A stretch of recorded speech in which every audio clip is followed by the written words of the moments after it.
ఇప్పుడు టీడీపీ నుంచి మిమ్మల్ని వాళ్ళు బయటకు పంపించారా, మీరే బయటకు వచ్చారా? మీరు చెప్తున్న దాని ప్రకారం చూస్తే మీరే బయటకు వచ్చినట్టు అనిపిస్తూ ఉంది.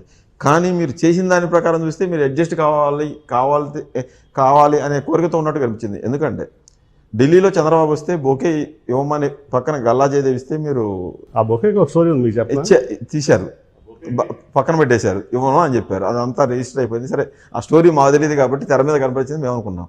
అలాంటి కేసునే కానీ తర్వాత చంద్రబాబు నాయుడు అరెస్ట్ అయ్యి ఏసీబీ కోర్టులో ఉంటే పక్కనే ఉన్నారు మీరు. ఆయన జైలుకి వెళ్ళే వరకు పక్కనే ఉన్నారు. ఆయనకి మిగతా వాళ్ళకంటే ఎవరైతే దగ్గర అనుకున్న వాళ్ళందరికంటే మీరే దగ్గర కనిపించారు.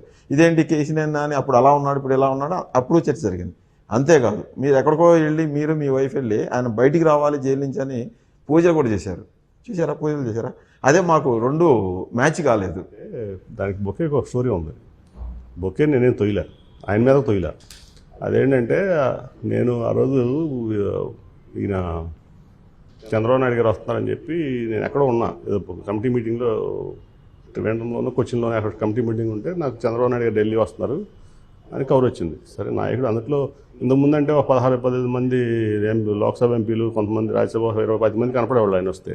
ఇప్పుడు వస్తే మేము 3-4 కదా, కంపల్సరీ నేను ఉండాలి అని చెప్పి ఢిల్లీ వెళ్ళా. వెళ్ళిన తర్వాత విజిటర్స్ లాంజ్లో కూర్చున్నాం. ఆయన ఇంకా రావడానికి టైం ఉంటే నేనున్నాను, మా గల్లా జయదేవ్ ఉన్నాడు, రామ్మోహన్ నాయుడు ఉన్నాడు, కనకమెడల ఆయన పేరు రవీంద్ర కుమార్ గారు ఉన్నాడు, మన ఖమ్మంపేట రామ్మోహన్ గారు ఉన్నాడు, మా పక్కన కొంచెం అవతలగా మధు యాష్కి గారు, అట్లాగే ఉత్తమ్ కుమార్ రెడ్డి గారు. అంతకుముందే ఫ్లైట్లో దిగి లగేజ్ రావడం కోసం కొంచెం వెయిట్ చేస్తారు. ఈలోపు మా గల్లా జయదేవ్ గారు సడన్గా, ఏంటి నీ ఫేస్బుక్లో నా బొమ్మ పెట్టట్లేదు, నీ ఫేస్బుక్ సోషల్ మీడియా పోస్టులో అన్నాడు. అదేంటి జయదేవ్, నీ బొమ్మ ఎందుకు పెడతా, నేను నీ బొమ్మ పెట్టాల్సిన అవసరం లేదు కదా. అంతే కదా. మా వాళ్ళకి స్టాండర్డ్ ఇన్స్ట్రక్షన్స్ ఏంటంటే ఓన్లీ ఎన్టీఆర్ బొమ్మ, చంద్రబాబు బొమ్మ పెట్టమంటాం మేము, ఇంకెవరి బొమ్మ ఉండదు మా దాంట్లో, నా ఫేస్బుక్ పోస్టుల్లో. నీ బొమ్మ ఎట్లా పెడతాను నేను అన్నా. నేను పార్లమెంటరీ పార్టీ లీడర్ని కదా అన్నాడు. నువ్వు పార్లమెంటరీ పార్టీ లీడరు దీని వరకునేమో, but your my colleague. Okay, నేను లోకేష్ బొమ్మ కూడా పెట్టమని నేను పెట్టొద్దని చెప్తాను నా దాంట్లో. నాకు ఓన్లీ ఎన్టీఆర్ ఐడియాలజికల్గా, తర్వాత Chandrababu Naidu as a leader. So వాళ్ళిద్దరినే ఉంటారు నాకంటే అబోవ్ ఈ పార్టీలో, ఇంకెవరు ఉండరు. ఓకే, మీరు అందరూ పదవుల రూపంలో ఉంటారేమో, వేరే వాళ్ళ colleagues working as a team అంతవరకే అంటే చాలా పెద్ద రగడ చేశాడు దాని మీద. అందరూ ఉన్నారు వీళ్ళు అందరూ. అదే ఎందుకు నేను కూడా చెప్పలేదు. నేను నాకు తెలుసు కదా, మేము పెద్ద పబ్లిసిటీయో లేదా పెద్ద ఆన్సర్ నేను ఎవరికి ఆన్సర్ చెప్పాను. సరే, అప్పుడు అందరూ ఉన్నారు. సరే జయదేవ్, ఈ డిస్కషన్ మనం పబ్లిక్ లాంజ్లో మాట్లాడుకున్నాం సిట్టింగ్లో. నేను జనరల్గా ఎవరికి సారీ చెప్పను. జయదేవ్ సారీ, మా టీం ఏదో చిన్న టీం ఉంటుంది, 10th క్లాస్ 12th క్లాస్ చదువుతూ ఉంటారు, ప్లస్ నా ఇన్స్ట్రక్షన్స్ కూడా ఓన్లీ చంద్రబాబు బొమ్మ, ఎన్టీఆర్ బొమ్మ పెట్టమని. ఇంత ప్రోటోకాల్ అలా తెలియదు. నీకంటే ఒక ప్రొఫెషనల్ టీం ఉంటుంది, నీ పెద్ద కంపెనీ రన్ చేస్తున్నావు కాబట్టి, 2 కోట్ల జీతం తీసుకుంటున్నావు నెల కంపెనీలో, కాబట్టి నీకు ప్రొఫెషనల్ టీం పెట్టుకుంటావు, రన్ చేసుకుంటావు. నాకు అంత టీం లేదు, అయినా చెప్తాలే నుంచి సారీ, దాని గురించి ఆపేసే డిస్కషన్ అన్నా. అయినా కానీ చాలా రెచ్చిపోయాడు. ఆపేసి అందరూ ఉన్నారు, మీరు ఎవరినన్నా అడగ షెడ్యూల్లో, ఇదేమి పబ్లిక్. తర్వాత చంద్రబాబు నాయుడు గారు వస్తున్నారు అని కవర్ వచ్చింది. మేము బయటకు వచ్చాం. బయటకు వచ్చినప్పుడు మీ అందరూ తెలుసు, మీడియాని లోపలికి అలౌ చేయరు. ఇది ఎవరో సెల్ ఫోన్లో రికార్డ్ చేస్తారు. మీకు లోపలికి వెళ్ళినాక నేను ఎప్పుడు కూడా ఇంతవరకు అంటే నాయకుడిగా గౌరవించుకుంటా.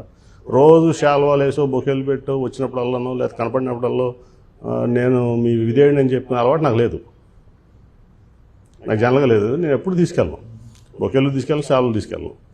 సరే వెళ్ళాము. ఈలో ప్యాసింజర్స్ హెవీ ఫ్లోటింగ్ ఉంది, నుంచున్నారు.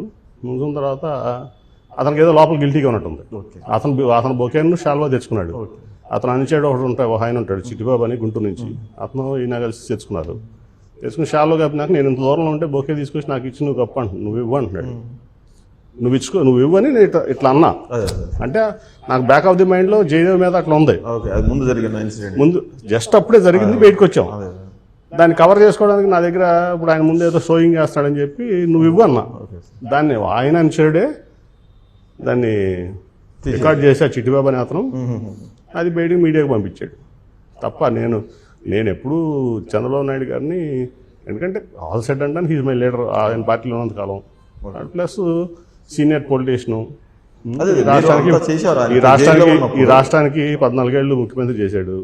సో నేను ఆయన అగౌరవపరచాలని నేను ఎప్పుడు అనుకోను కూడా. అదే జైల్లో ఉన్నప్పుడు మీరు అంతా చేశారు కదా. కాదు, దానికి ఇది పూర్తి చేయండి ఆ. ఇప్పుడు. సో అట్లా జరిగింది అది. నేను ఎవరికి కూడా ఎక్స్ప్లెనేషన్ ఇచ్చుకోవాలి తర్వాత.